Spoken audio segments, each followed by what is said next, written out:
my connection now. A feeling in my soul, it's beyond the reach of most mere mortals. Take a stand. So remember, no surrender, my defining moment. I will stand up, overcome my past. This is different to the end. If it takes forever, no surrender. Now or never, my last stand.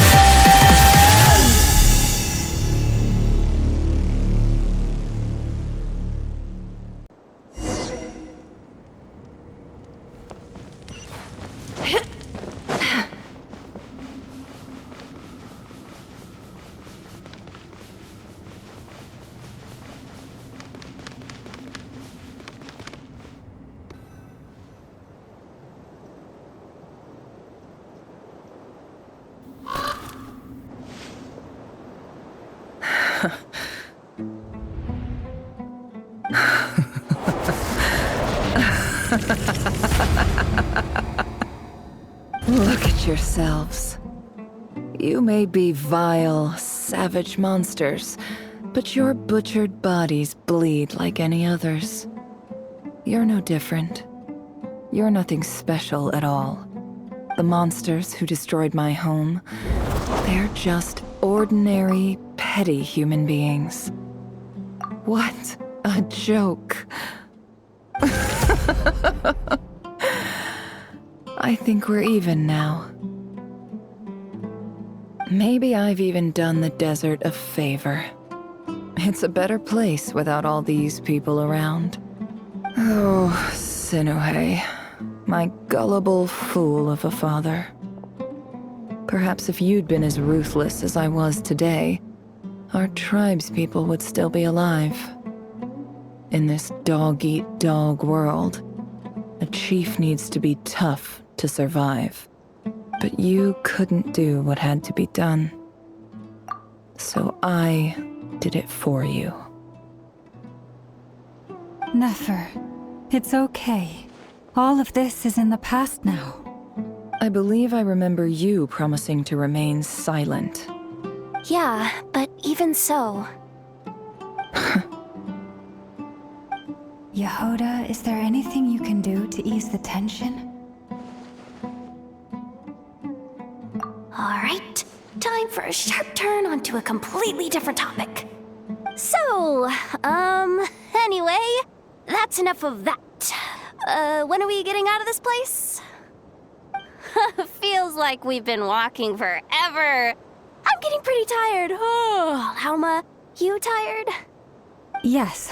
If we can find somewhere to sit down, I could certainly do with a rest. It's not far now. There should be a temple just up ahead. Yes. Really? A temple? That's where this story ends? I guess that's how things go in the desert. Desert dwellers can never escape their destiny. Or so everyone says. I never wanted to believe it, but looking back now, I'm as desert as they come. You mentioned a temple. What's waiting for us there? My biggest trade secret of all. Ah. Then I'm guessing it's where you got your power from. The power to peer into other people's minds. I didn't know you were clued up on any other religions. I'm no expert in the history of Sumeru, but since you come from the desert, I would imagine it has something to do with King Deshret. Sounds impressive. Oh, I know who you mean. General Mahamatra Sino. The spirit of Hermanubis dwells within him. That's Boss Neff for ya. She knows everything. Sino's hardly a figure of obscurity, but I know about Sethos too. What about him? Is he a big deal or something? Well, He's not a small deal, let's put it that way. Please, this is the bare bone basics. Save the flattery. Thanks for your patience, everyone. I'm sure it's been a lot to take in. With any luck, that's our exit just up ahead.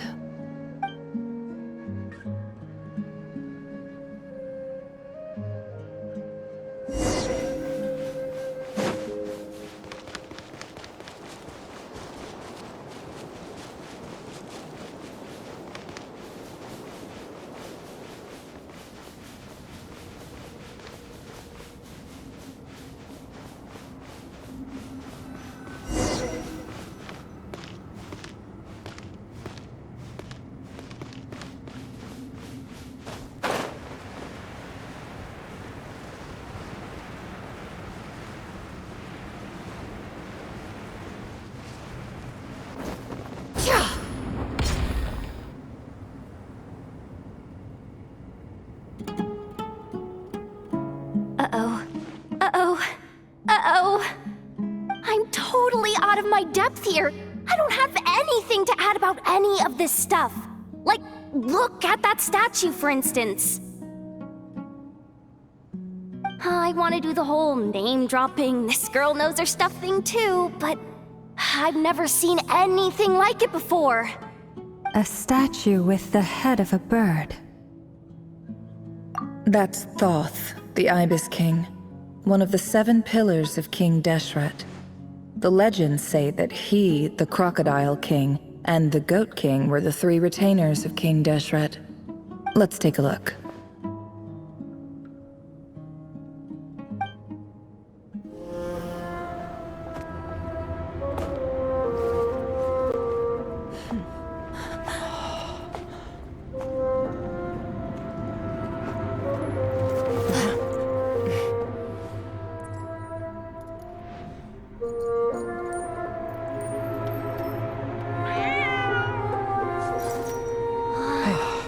It's just Ashru. So, all is well?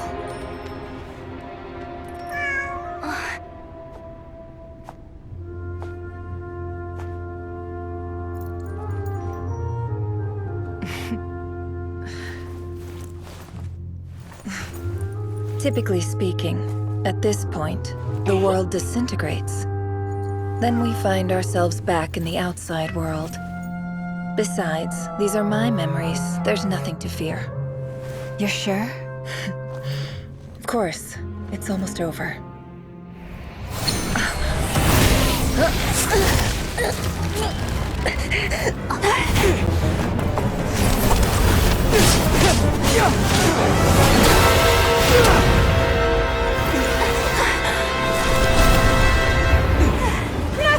Hold on!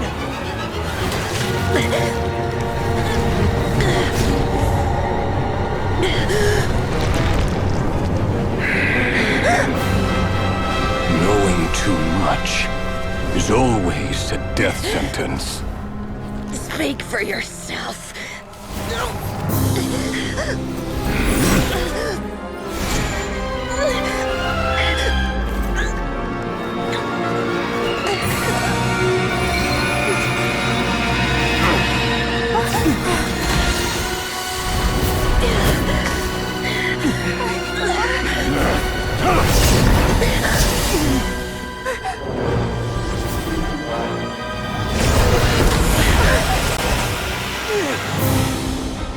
How repulsive.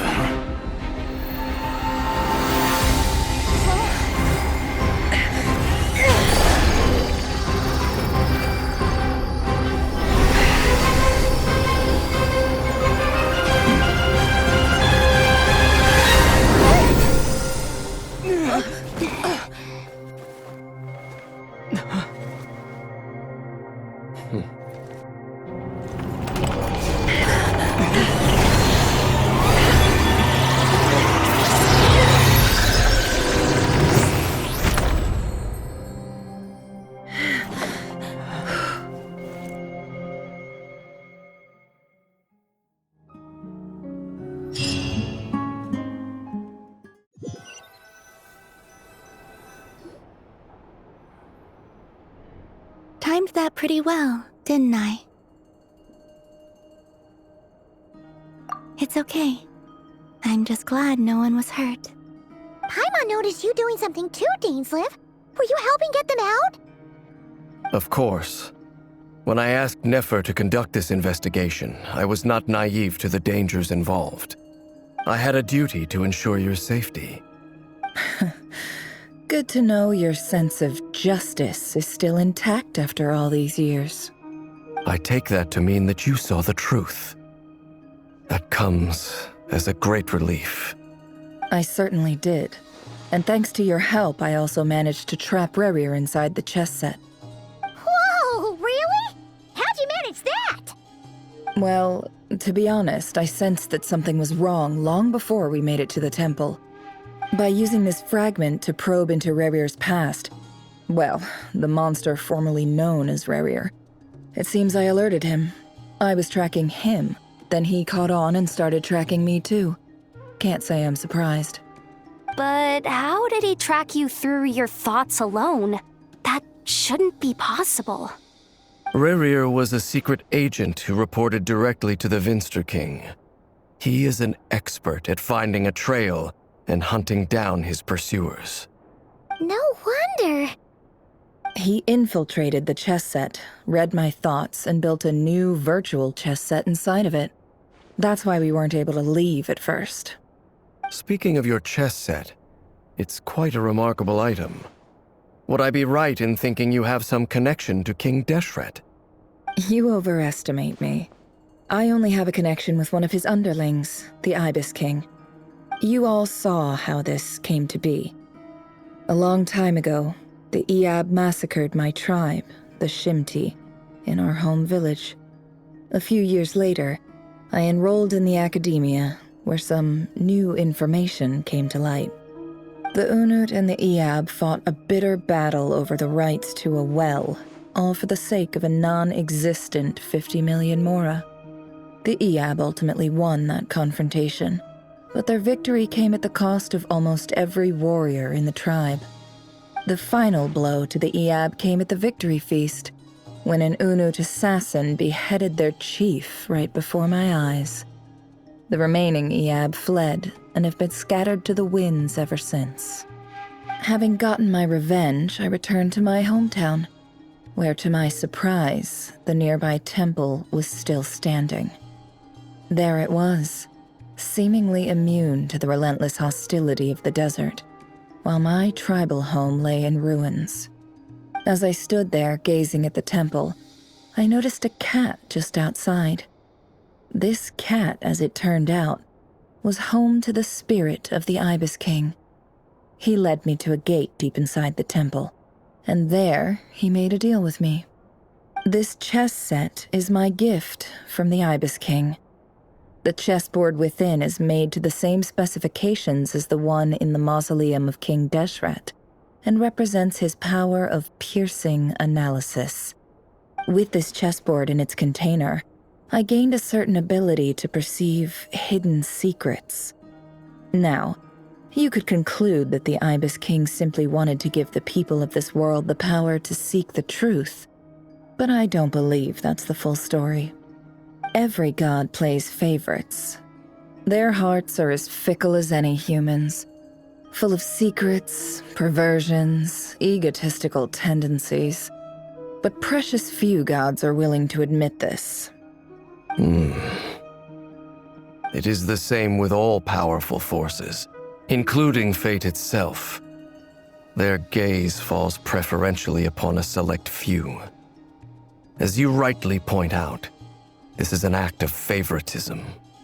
If you're alluding to the Abyss, then yes, I agree. Gather the others. It's time to share everything I've learned.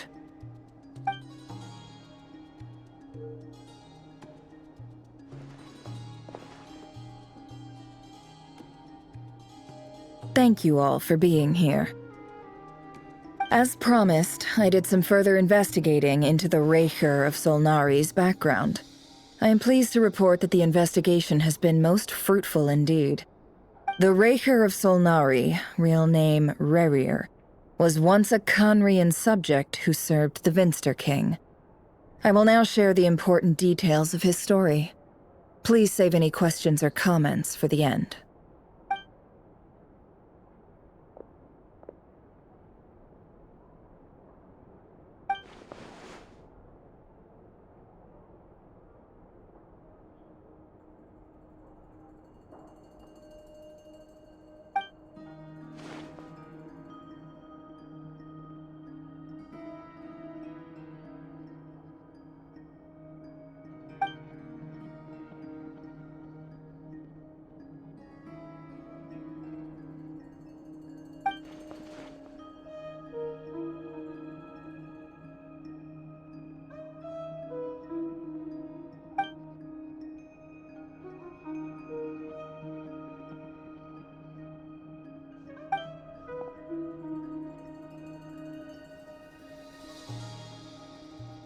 So that's why he's so obsessed with the moon.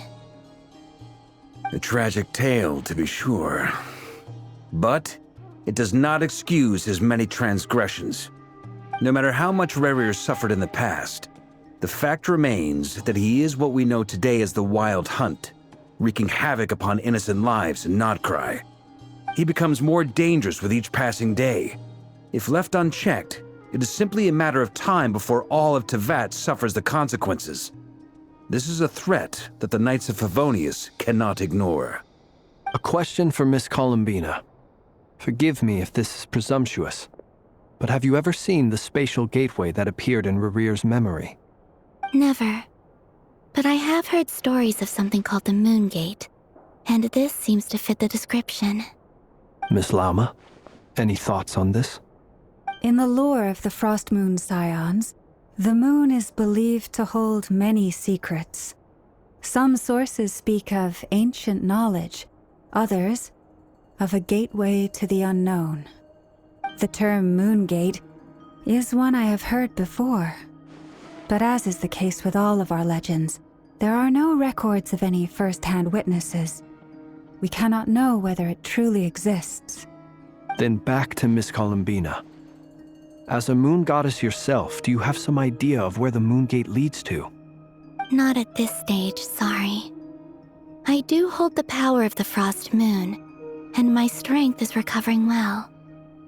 I can sense that the gate would open at my command, but... But there's more to the power of the Frost Moon than that? Yes. A moon goddess has the right to open the Moon Gate, since it is a path to the moon. But as never mentioned, holding open a spatial gateway takes a huge amount of power. And right now, I need to conserve my energy to fight the Reihir of Solnari. I'm afraid this is one mystery we may have to leave unsolved for now. I agree. Better to save your strength. But if you'll humor me for a moment, I have a bold conjecture of my own regarding the world beyond the gateway. I highly suspect that neither Tholindis nor Rerir made it through unscathed. The evidence pointing to this is the fact that the Reihir of Solnari exists in the form of countless fragments. With the abyssal power he wields, no ordinary foe can touch him, let alone tear him to shreds. And yet, the Wild Hunt proliferates wherever his scattered fragments lie, drawing hordes of monsters to many different locations across the land. So your theory is that Rerir was physically torn to shreds by some powerful force? Hence, why the Wild Hunt is a distributed phenomenon, rather than a unified one? Makes sense to me. Explains why the Wild Hunt is so pervasive, and why he's been trying to piece himself back together. He was whole to begin with, and he wants to be whole again. Without the power of the Abyss on his side, he almost certainly would have perished the moment he was torn apart. But the Abyss, much like a curse, has kept him alive. I could not agree more. The power of the Abyss is most surely a curse. It is a compelling explanation, and one that accords with my present understanding of Abyss creatures. Whether the life form in question is primitive or advanced, if a curse has extended its lifespan unnaturally, it will continue to survive in spite of everything. This raises some interesting questions. I will run some experiments, and see if there is any validity to my suspicions. That being said, regardless of whether my research bears fruit, I would like to thank Miss Nefer for conducting such a thorough investigation. Already, it has greatly enriched my understanding of the entity we face. My pleasure, Mr. Albedo. I too hope that the information I have shared today proves useful as we look to formulate the next stage of our plan. Hey! What is it, Dainsleif? You look really upset! It's just... when I think of the man I once knew as Rerir, I struggle to understand why things had to turn out like this. The two of you used to be friends, didn't you? I don't know if these words will bring any comfort, but my heart goes out to you. Mine too. We can never know all the hows and whys of the way things are. The moon and stars are full of untold secrets and lies, and the skies are host to many more mysteries than these alone. Yet, none of that can begin to compare with the complexity of human life. Those are the first comforting words I've heard in a long time. Thank you, both. Well, I think this is a good place to end today's meeting. I'm sure Nefer needs some time to recover. She's been through an awful lot today. That's very thoughtful of you, Lama. Of course. Sounds good to me. Take some time to rest and digest before we reconvene to nail down a plan.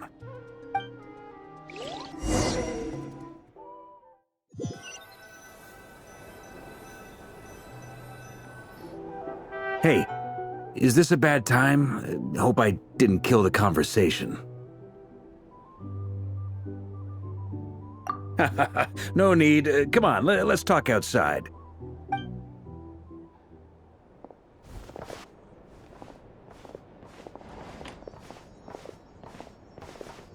Anyway, Nefer went back to the curatorium to get some rest. But before she left, she shared some things with me that I thought you should be aware of. Firstly, although she managed to trap the Raker of Solnari inside her chess set, there's no guarantee that the power of the Ibis King is any match for one of the 5 sinners. Their powers are beyond our comprehension. It's only a matter of time before he finds a way to break out. We have to come up with a plan and take care of him before that happens. Honestly, my mom figured that might be the case. So, how long have we got? Well, I asked her that same question. She talked for a long time, but for the most part, it seemed like she was trying to convince me how precious her chess set is. What a long and storied history it has. It felt like some kind of sales pitch, you know? The kind where you end up handing over Mora against your will? Anyway, after all that, she finally answered the question. 2 days, at most. 2 days? Holy moly! Can we even recruit enough help in that time? That remains to be seen. Which brings me to the second issue. Dainsleif is obviously conflicted about this whole thing. But given how little time we have, there's no way we can pull this off without his help. You have some history with him, right? Do you think maybe you could talk to him for us? Great. I appreciate it. All right, on to item 3. So, Albedo, Durin, and I put our heads together and came up with a plan. Can't promise it's gonna work yet, but at least it's a start. We figured we'd bounce the idea off you first. We'll explore it further once everyone's recovered. Oh, Paimon's dying to hear this. All right, so here's what we're thinking.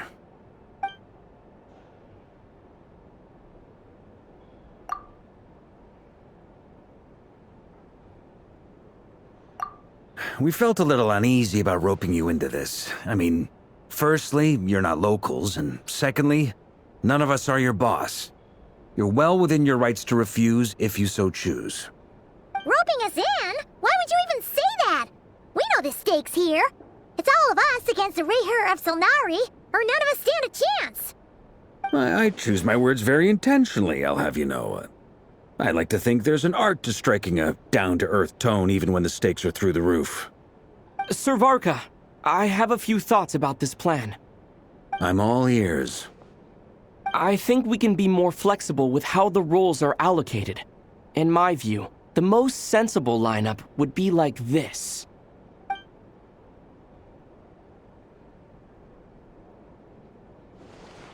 I see your point, yeah. But if that's how we're going to approach this, you'd better make sure you're ready. To be clear, I don't doubt your abilities. Far from it. I just want to make sure. Are you really willing to take all this on? I want to do everything within my power. The Rahier of Solnari is a truly fearsome opponent, and if I do my part, it'll greatly reduce the risk for everyone else involved. Well, that tracks with what I've heard. Jean's mentioned in her letters that you're so diligent it's almost abnormal. As in, most people weigh up the risks and rewards in situations like this. But you seem to just march towards danger without a moment's hesitation. Of course, everyone appreciates a fearless pioneer. But all that aside, I'm the Grand Master of the Knights of Favonius, and you're our honorary knight. I want to make sure your courage doesn't come at the expense of your safety. Thank you, Sir Varka. I should be the one thanking you. It means a lot to have you on board. I'll give some serious thought to your suggestions.